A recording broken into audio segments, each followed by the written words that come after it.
আসসালামু আলাইকুম, আপনাকে স্বাগতম আমার খাঁটি বাংলা ফার্ম পেজে।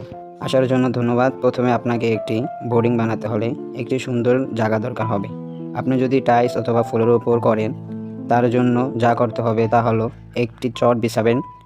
তারপরে সাইডেও আপনি চাইলে প্লেন সিট কিনে না দিতে পারেন, অথবা আমার কিছু নেট উপর ছিল, তো ওই নেট দিয়ে আমি বড় করে একটি ঘর বানাইছি।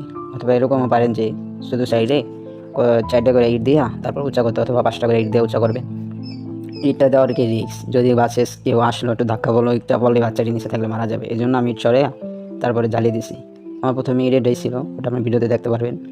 তো এখন আমি জ্বালিয়ে দিছি, জ্বালিয়ে দেওয়া চতুর্থ সাইডে যে তারপরে অংশটি বেশি রয়ে গেছে, ওটা আমি সুন্দর করে বর্ডার দিয়ে আটকে দিছি, যার কারণে সাইডে আমার কাপড় দেওয়া লাগে নাই।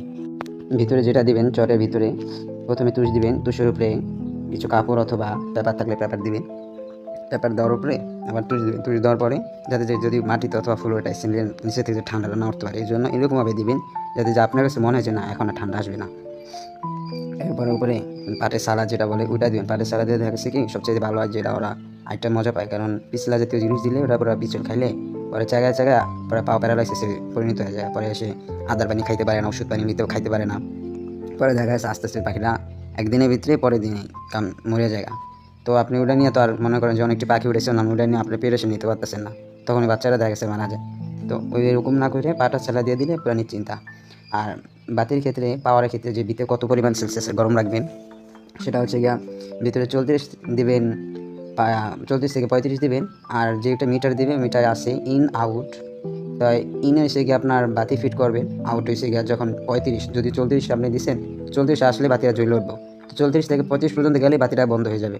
তো যখন আউট হয়ে বন্ধ হয়ে যাইব, তখন ভিতরে একটা অন্ধকার থাকবে। তখন ওই ক্ষেত্রে ওরা এক দলামুশ হয়ে যায়। আর দলামুশ হলে একজন আরেকজনের উপরে ওঠে, পরে নিচে যে পাখিটা থাকে ওই পাখিটা কিন্তু পরে আর উঠতে না পারে, পরে ওই জায়গায় সাথে সাথে মারা যায়। তো সবসময় একটা জিনিস রাখবেন যে ভিতরে আরেকটা এক্সট্রা বাতি দিবেন, 60 পাওয়ারের বাতি দিবেন। 60 পাওয়ারের বাতির ভিতরে সুপার স্টার যেটা লাল বাতি বলে ওটা দিবেন, 60 পাওয়ারের একটা।